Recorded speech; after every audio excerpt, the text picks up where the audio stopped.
Was there a point that you remember being rock bottom for you? So I'm 3 days away from going into drug treatment, and this is December 31st of 1984, and I'm at a New Year's Eve party, and I'm probably around a couple hundred people, and I had never been or felt the as lonely or as isolated or as just melancholy, depressed, whatever it was at that time, and I was considering suicide. I'm like, "You know what? What would happen if I wasn't here?" Daryl, can you tell me about your childhood?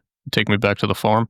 I grew up, in the Midwest. Actually, it was around I was born in Detroit, Michigan, and, my dad was a mechanic and my mom took care of us kids, so it was, an interesting childhood, to say the least. My parents were both pretty tough, pretty strict. My dad was, a Korean War veteran, was kind of a little bit of a hard dude. And I think some of his life experiences contributed to that. My mom had some very difficult life experiences. So she was tough. She was tough with us, but it was not anything that was, outlandish that I recall or, out of control. But, every once in a while when we got out of line, we we paid a price, and that was just to us at that time, that was just part of growing up. It was part of being a kid. Um, and we moved out to the country in I was 13-ish, and I remember my dad putting me in front of a farmer after church one day. And I was raised Lutheran, and that was has been an interesting part of my overall story. But um, he put me in front of a farmer and said, "Can you put him to work?" And and the farmer was like, "Yeah, I'll put him to work." And so, unbeknownst to me, nobody asked me how I felt about it, but it was that was what I did, and I remember getting paid a buck 25 an hour, and it wasn't like the 1800s. It was, it was a while ago, but it wasn't that long ago. So, buck 25 an hour. The only thing I thought at that time was, okay, if I work a lot of hours, I'll make a lot of money. And, to me at that time, that's kind of how it felt and how it rolled out. There wasn't any complaining. There wasn't any, oh, this isn't fair or nothing like that. It was just, that's what you did. And, I remember I was 15, and just to paint the picture of how I was raised, I up until that time, and I was probably a year into the farm work or whatever, and I was, I needed some work boots. I had they call them tennis shoes in the Midwest. I think they call them sneakers most other places, but that's all I had to go to work on the farm, and we had one pair of shoes. That was basically what we had. So, um, they had holes in them. I was covering them with duct tape and trying to keep the cow and the pig manure out of my shoes, and it was, honestly, it was kind of disgusting sometimes, but that was that. And I said to my dad one day, I said, "Hey dad, can I get a pair of work boots, for the farm?" And he's like, "Well, yeah, of course you can. You're working. Go buy yourself some." And so that was kind of how I was raised. And it ended up actually helping me in my later years, as far as just work and work ethic and not being afraid to hit it hard and all that sort of thing, which has worked out really well. But around the age of 13, what I think is a pretty standard story for a lot of folks. I was introduced to drinking, and that was it. I loved it. The moment it hit my lips and hit my brain and whatever, I was like, "Man, I wanna keep doing this." And because it felt good, and because and I can't tell you at this point in my life exactly what I was or wanted to escape or wanted to get away from or whatever, and I think it may have been the expectations that were placed upon me as a young person that I just didn't wanna have to deal with. And so I decided that escaping and running was probably a better alternative.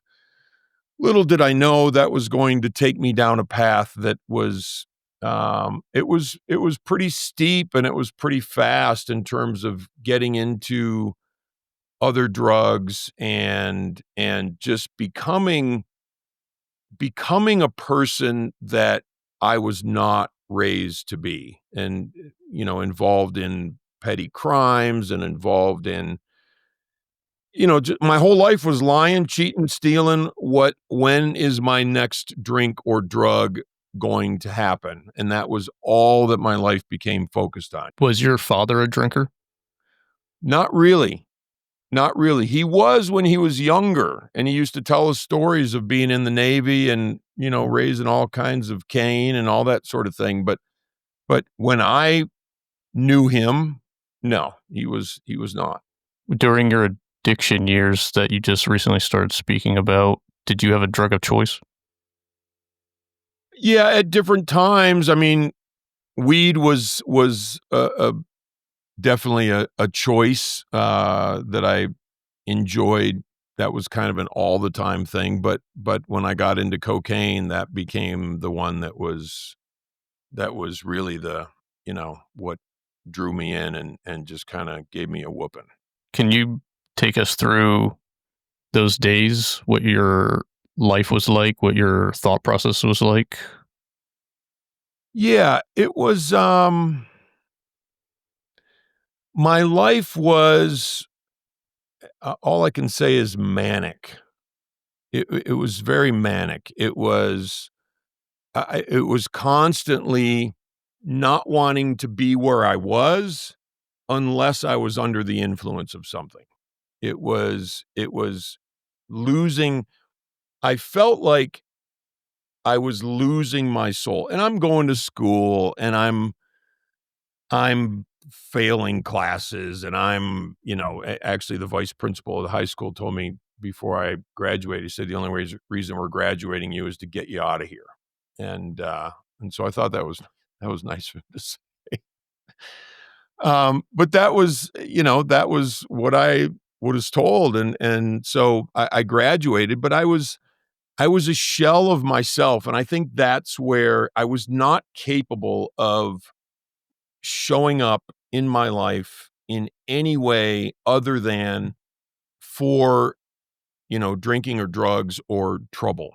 And that was really where I was in here. I look back and I remember feeling like I had this hole in the middle of my chest, which was, proverbial, obviously, but it was something that was, there was a huge piece of me, just was getting dragged out of me constantly, and it was gone, and I was gone, and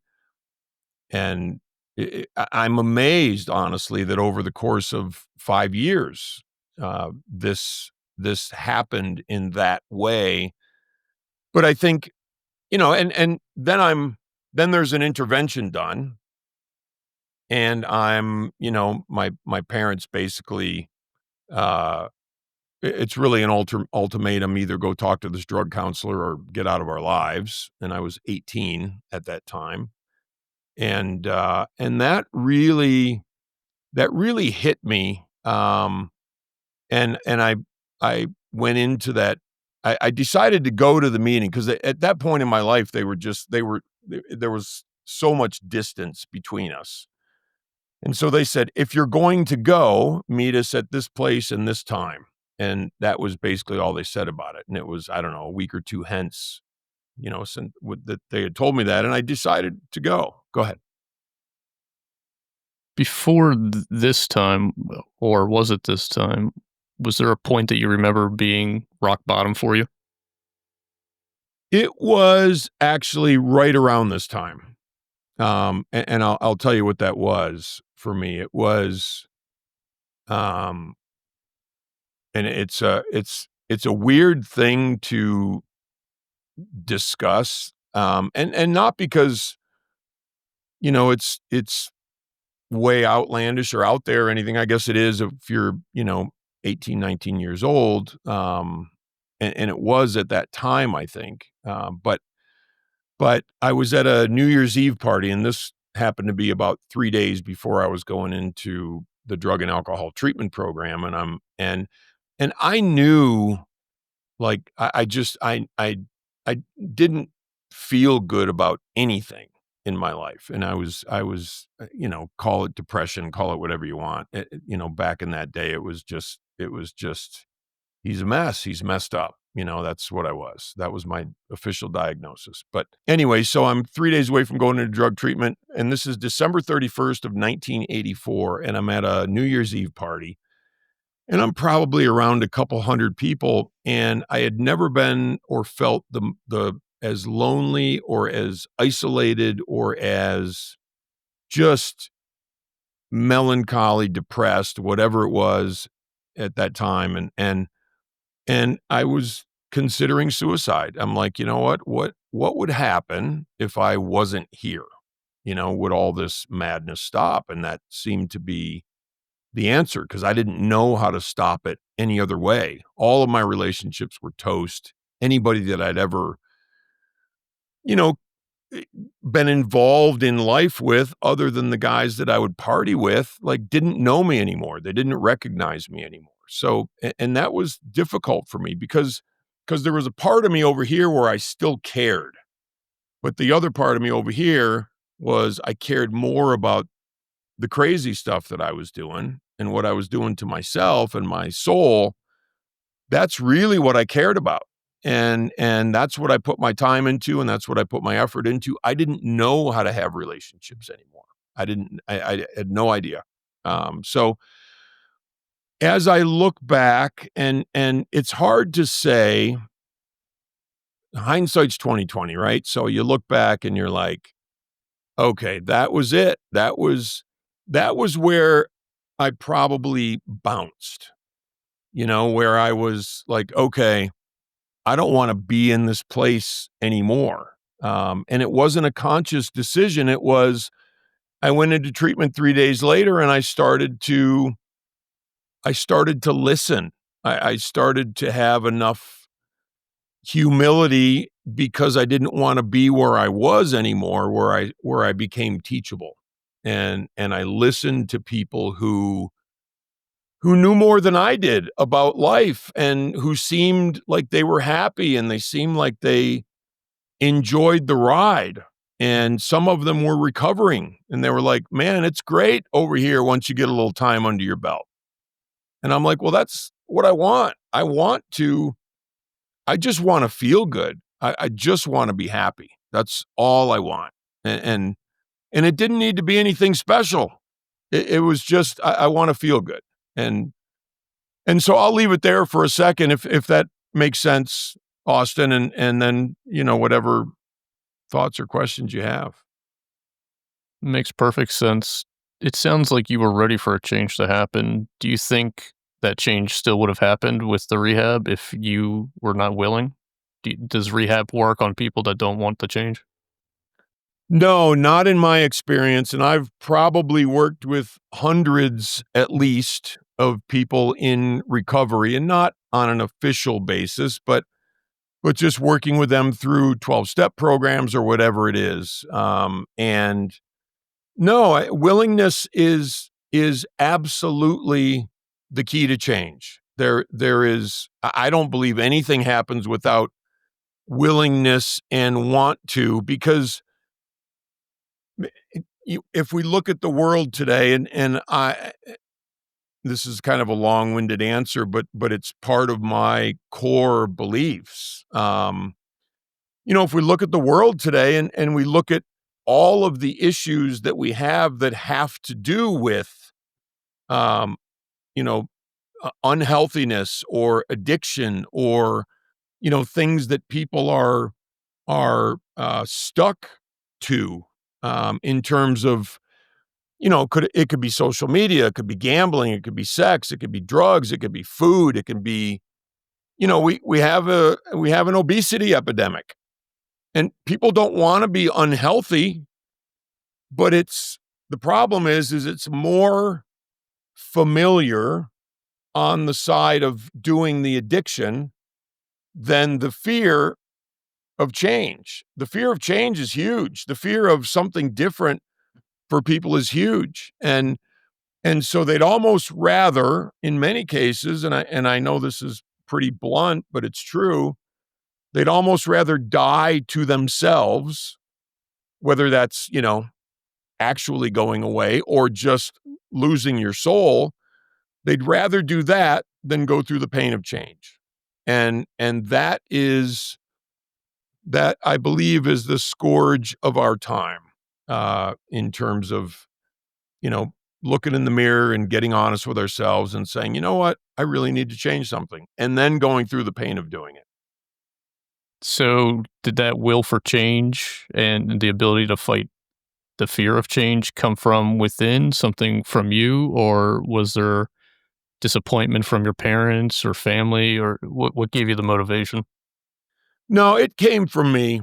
It came from me. I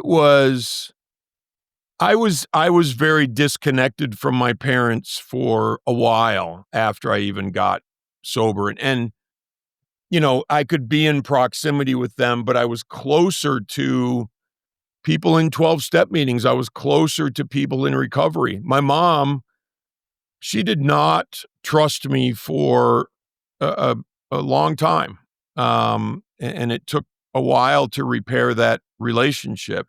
So it was because I didn't necessarily want me to change, but I wanted my life to change. And then I found out that for my life to change, Daryl has to change. And so that really was the motivation, and honestly, it continues to be the motivation. I haven't slowed down on this whole thing called life, at all. I've probably sped up, as I've gotten more experience. Is there a message that others could hear that would give them that motivation, or you don't think anything external could drive that change? No, I think there are messages that can help. There are things that can, I like to think of it like there's probably 5 major messages that I've gotten in my lifetime that have spurred me to change in one way or another. And some of them I heard 40 years ago, and they stuck with me and they stuck on me, and helped me change. So, I do believe I share my story because I want people to listen to my story and say, you know what? I was like that, or I felt that, or I understood what he was saying. And you know what? Maybe there is a better way. Maybe there is something else. And that's why I share my story. Something that I think is important for people to hear is especially if they're kind of on the fence, like, hey, they've had some consequences. They've had some things happen because of whatever the issue is, whatever addiction it is, or any problem really. And they've said to themselves, you know what, I'm getting there. I'm close. I really want to change. I just don't know how. And and I would say to those people that there's something to be said that when we show up for our lives and we show up in, sometimes it's a very simple way. Sometimes it's, and I don't mean to make light of anything because I take addiction very seriously, but sometimes it's, you know what, I'm going to choose to eat an orange as opposed to a bag of chips before I go to bed. Whatever it is, it can be a very small change. I'm going to sit in silence for 2 minutes today, and then maybe I'm gonna do it for 3 minutes tomorrow to try to calm my mind and calm myself and help calm that sort of whirlwind that can happen in people's minds. And I've been through all of those things, and I've had to attend to every area of my life. And so showing up is really can be just the littlest thing that can start us on a path, and then we can take a little bit bigger bite, and then we can take a little bit bigger bite, and as we feel better, then we wanna start taking the big bites of life, and we wanna start doing the things that can be scary or painful or, because we've started to gain some success. And to me, that's what showing up for life can yield if we're willing to just start with one little thing. Would you say addiction is a disease that predisposes people to this behavior and lifestyle? Is it mental health, or is it a poor choice that leads to medical addiction through the chemicals? Well, my personal belief, and having worked with so many people over the years, is that I, I wouldn't, for me, I don't believe that addiction is a disease per se, because because if I change, and I've been doing this for a long time, if I change, I'm not addicted anymore. I am not addicted anymore. I have been away from drugs and alcohol since January 3rd of 1985. If I look at a disease like cancer or, I cannot change my life. Now, I might be able to change my lifestyle and affect cancer, but I can't say I'm going to change myself as a human being and be free of cancer necessarily. So, from that perspective, I don't believe it's a disease. I believe that people are addicted to escape. People they find themselves in a place that they can't handle what's going on in here, and they can't handle what's going on in here, and something is necessary to quell whatever's happening that they can't abide. And that's what I believe addiction is. And the only way for it to go, because I believe this about life as well, if I'm either going downhill or I'm going uphill. My trajectory is heading this way or it's heading that way. There's no stasis. There's nothing, it's never static. So if I'm addicted and I'm continuing to pursue that, and I'm heading down that hill because I'm doing different drugs and I'm doing worse behaviors. Maybe I start stealing, maybe I start lying. I'm just heading downhill, and that's where the toboggan's going. And if I decide to change me, I can change it from going downhill to going uphill. And I believe that with all my heart because I've watched it happen. Is this something you still continuously fight, or is this not even a thought anymore, the addiction? Not even a thought. When I got into the 12 steps, and this may get in the craws of some of the 12-step folks, and I owe my life to the 12 steps. I truly do, and I believe that with all my heart because it gave me a roadmap for living. But but I don't say, I'm Daryl and I'm a drug addict and alcoholic anymore. That stopped, and I did for years. But then I'm like, I haven't done this for so long. I'm not. If I was, I'd be doing it. Now, if I ever decided to go back, and at some point it's a conscious decision. At some point, because when we're in addiction, we're just doing it. We don't have to think about it. It's just happening. We're chasing it. Everything we do has to do with that addiction. Once we've stopped for a while, we have a choice. And if we've improved ourselves, which is a requirement in my mind, we have to improve ourselves, not just get rid of the whatever we're addicted to. We have to improve. If we've improved, it becomes a choice of whether or not I go back to drinking or go back to drugs. And it has nothing to do with a disease. It has to do with I haven't made myself fit enough in here and in here to withstand the temptations, and I haven't been tempted in 30 years. You've made quite the change. You went pretty much 180. Do you want to elaborate on that change, the process, and where you are now? Sure. I like to look at recovery. Um, at some point, it just becomes life. Um, and I haven't made this analogy before, so I'll muddle through it here. But I got a knee replacement when I was 55, and there's a healing process. It hurts. It sucks. You're doing rehab. It's very painful. I'm trying to get motion in my knee and all that sort of thing. And so I do that for a while, and then I'm on crutches, and then I'm walking, and then I'm walking really well. And then it's like it never happened. I just have a knee that works.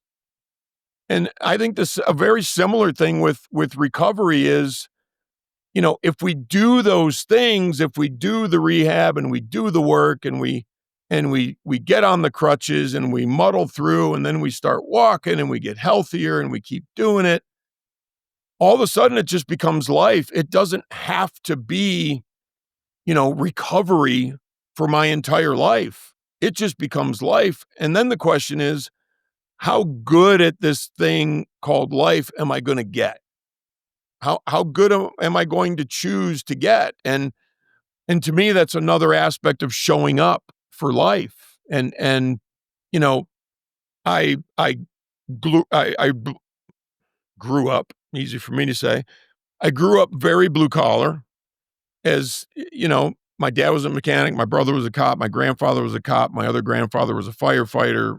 That was just my family, and that was a great thing. But somebody asked me to get involved in sales in my 20s, and I was like, I don't really want to. But I did because I learned that I needed to take some risks. I learned that I needed to change what I do and how I do things if I want my life to be different. And we didn't grow up with much money, so I wanted to go make money. And that's what I decided that I wanted to do. And I didn't have the contentment or the fulfillment. And so I decided I wanted to do that. And I didn't, historically eat healthy foods. I was always an athlete, but I decided I wanted to do that. And so I took these different pillars of my life and I did my best to get good at all of them so that I could improve my life, from a holistic perspective. And that's what I do. That's my life now. It's getting good at life and I was able to make the money and that's been, it's not at one point in my life, it was about the money. At this point in my life, it's about the freedom and has been for a long time. Um, there's freedom associated with not having to wonder where my next, paycheck's coming from or my next, can I afford that or can I afford that? And I think that's important. I think that still exists for us to be able to take advantage of. I really do. Um, I'll say one last thing about my idea of success real quick, Austin, is probably, I don't know, 20 years ago, and I was still chasing the dollars and chasing, that financial success, and it was happening and, uh, and but it took a toll. It's if whatever we focus on, if we put too much light on it, we can not take care of other areas of our lives. And I think that's important. And that's why I rounded out my life with those other things that I mentioned earlier. But it's, there's a fulfillment and a contentment in life that money cannot bring. And I can tell you that because I've experienced it. And so at some point, I'm going to say 20 years, maybe 25 years ago, I was happy with defining success as waking up in the morning with a smile on my face. And that includes finances, that includes relationships, that includes health, and includes all of those pillars, includes peace of mind. And so I've been working on my life from that perspective for a long time, and I can tell you my life is now way beyond what I ever envisioned. And for that I'm eternally grateful. If there's someone watching that's struggling right now, whether it's addiction, whether it's just career, finances, whatever it may be, is there something could get a message across to them, or is this something that they're gonna have to fight and find on their own? Well, can I tell a 2-minute story? Take your time. I didn't wanna waste yours. No, no, no worries. Don't worry about me. I'm good, man. Thank you, though. So I'm gonna say 19 or 20, I'm young in recovery. I'm going to 12-step meetings all the time, and there's a meeting in this local city, and it's a big meeting. There's a couple hundred people, and for those who aren't familiar, there's different tables set up, and you talk to people, and it's people helping people. That's really what the 12 steps is. And so there's this guy there, and he's a little older, and his name is Jimmy, and he walks a little hunched over because he's a little older, and he's a pretty slight dude, not a big guy at all. But he's been in recovery for like 40 years. And at that time, when we're a year sober-ish, maybe, me and all my clown friends, some of them are serious about sobriety and recovery, some of them aren't. But it's this little group that I'm hanging with, and we're looking at Jimmy like, man, this guy's like a deity.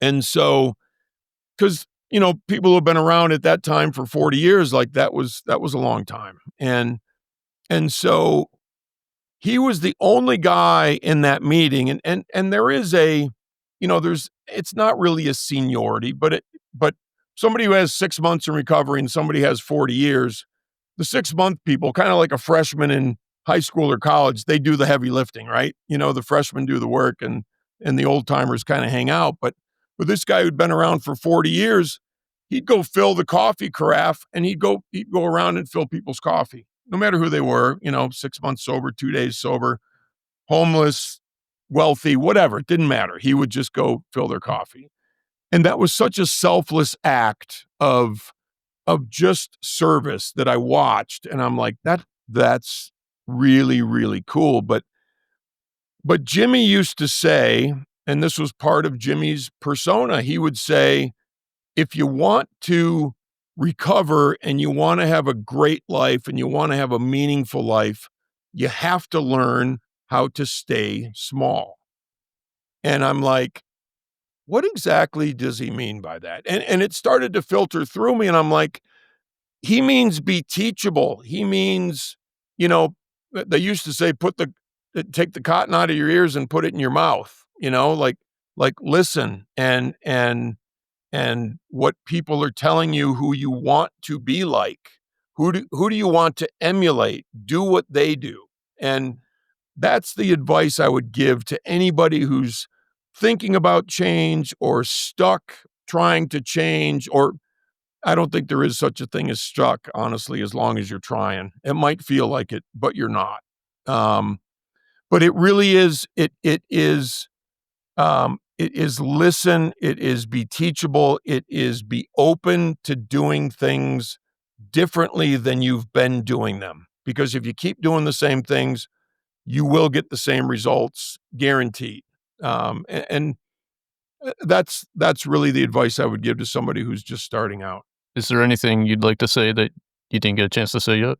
Another mentor of mine, and I've had wonderful mentors, he used to say, as he watched me wrestle through life, wrestle with problems, fight everything, fight listening, just if you're not hurt, if there's not a bone sticking out, get up, walk it off. That was just how I was raised. And he looked at me one day and he said, Daryl, when you stop fighting, the fighting stops.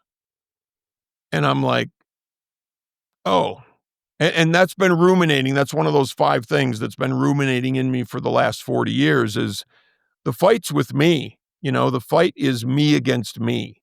And then that shows up out in the outer world. But if I can learn to quell that fight in myself, um, life gets a whole lot better.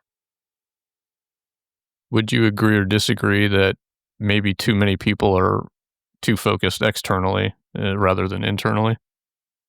100%, Austin. There is absolutely no doubt, and we're brought up in a world where everybody wants things to be easier and more convenient and take less time, and that's not what the internal journey is. The internal journey is it can be difficult, it can be taxing, but no amount of anything outside of us is going to give us the calm and the peace and the joy that we can feel from inside, and absolutely guaranteed. I've got all the stuff.